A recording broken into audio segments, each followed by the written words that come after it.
গৰু কোনে কিনিলে, গৰু কোনে খালে, এইবিলাকে কথা। গতিকে কোনেও আমি বিনা পইচা দিয়া নাই। মইতো এটা সময়ত কৈছিলো দি দিয়ক কাৰোবাক, যেনে তেনে গৰুকেইটা বাচিব লাগে, মৰিব নালাগে। একদম মই আৰু এখন প্ৰেছ কনফাৰেন্স কৰিম। সেই সময়ত মোৰতো চিন্তা আছিলে যে গাঁৱৰ মানুহ কোনোবাই গৰুখিনি যেনে তেনে লৈ যাওক, আৰু গিৰ গৰু আমাৰ মানুহে খুৱাই ৰাখিব নোৱাৰে, কাৰণ খৰচ বহুত। কোনোবা মন্ত্ৰী বিধায়কে লৈ গৈছে, আশীৰ্বাদহে পাইছে। গৰু এটাক জীৱন দিয়াটো, দুনিয়াৰ গৰু যে ধুবুৰীত কাটি কাটি মাৰি মাৰি খালে, তাৰ কথাটো আলোচনা নহয়।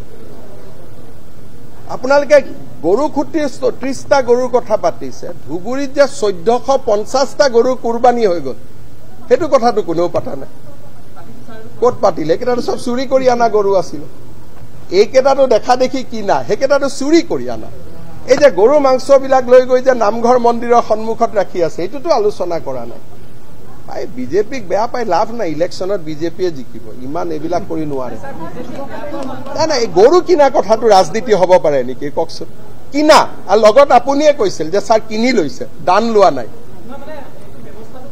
ব্যৱস্থাটো একেবাৰে গৰু আমি দান দিব ৰাজি আছো, কাৰণ ইমান গৰু ধৰি থাকো। কাৰোবাক যদি গৰু লাগে মোক ক'লেই হ'ল, বাংলাদেশ সীমান্তত ইমান গৰু ধৰি থাকো, গৰু দি দিম। গতিকে গৰু দিয়াত কোনো আপত্তি নাই। অসমত গৰুৱে গৰু ধৰি থাকো, ল'ব মানুহ নাই। ইজনক হাত ধৰো, সিজনক হাত ধৰো, সিটো গোচালাক দিল্লীৰ পৰা মাতি আনো, যেনে তেনে গৰুকেইটা ৰাখক।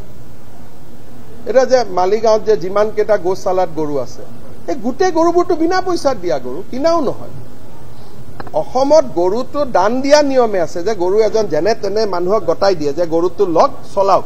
এওঁলোকে যে কমচে কম পইচাটো দিছে। এতিয়া আপুনি চাওক, আমাৰ দদৰাত ইয়াত আছে, যোৰহাটত আমাৰ গৌশালা আছে। তেওঁলোকে মোক ৰিকুৱেষ্ট কৰি থাকে যে ছাৰ আমাক টকা দিয়ক গৰুকেইটা বচাই ৰাখিবৰ কাৰণে। গৰুটো দান দিয়াৰ পৰম্পৰা অসমত আছে, যে গৌশালাৰ আমি দি দিওঁ গৰুকেইটা, যেনে তেনে বচাই ৰাখ। পুলিচে গৰু ৰাখিব নোৱাৰেতো আমি গৰু গতাই দিওঁ। গতিকে গৰু কিনিছে যে বিধায়ক কেইজনে, মইতো বহুত ভাল পাইছো যে কিনিটো কমচে কম লৈ গৈছো। মই কম আৰু কম যে মই এইটো কৈছো যে আপোনালোকৰ এই গৰু অমুক তমুকত ইমান ইণ্টাৰেষ্ট থাকে, যিটো কথাই ৰাষ্ট্ৰ আৰু অসমৰ ভৱিষ্যত জড়িত, সেইবিলাকত ইণ্টাৰেষ্ট কিয় কম থাকে? ক'ত থাকে ভাই? পেপাৰবিলাকতো ৰাতিপুৱা ময়ো পঢ়ো, আপুনিও পঢ়ে। নাই, চেনেলবিলাক ময়ো পঢ়ো, ৰাতিপুৱা পেপাৰবিলাক ময়ো চাওঁ, কাটিং কেইটা ময়ো চাওঁ। মইতো বুজি পাওঁ না, কাট মাৰাটো দেখিলে মই বুজি পাওঁ কোনফালে কাট মাৰি দিছে। আৰু আপোনালোকে আকৌ লিখিও নলয়, ফেচবুকতো লিখা আৰম্ভ কৰে। সাংবাদিকৰ এতিয়াতো পেপাৰখন কোনোবাই নপঢ়িব বুলি লগত ফেচবুকতো লিখে।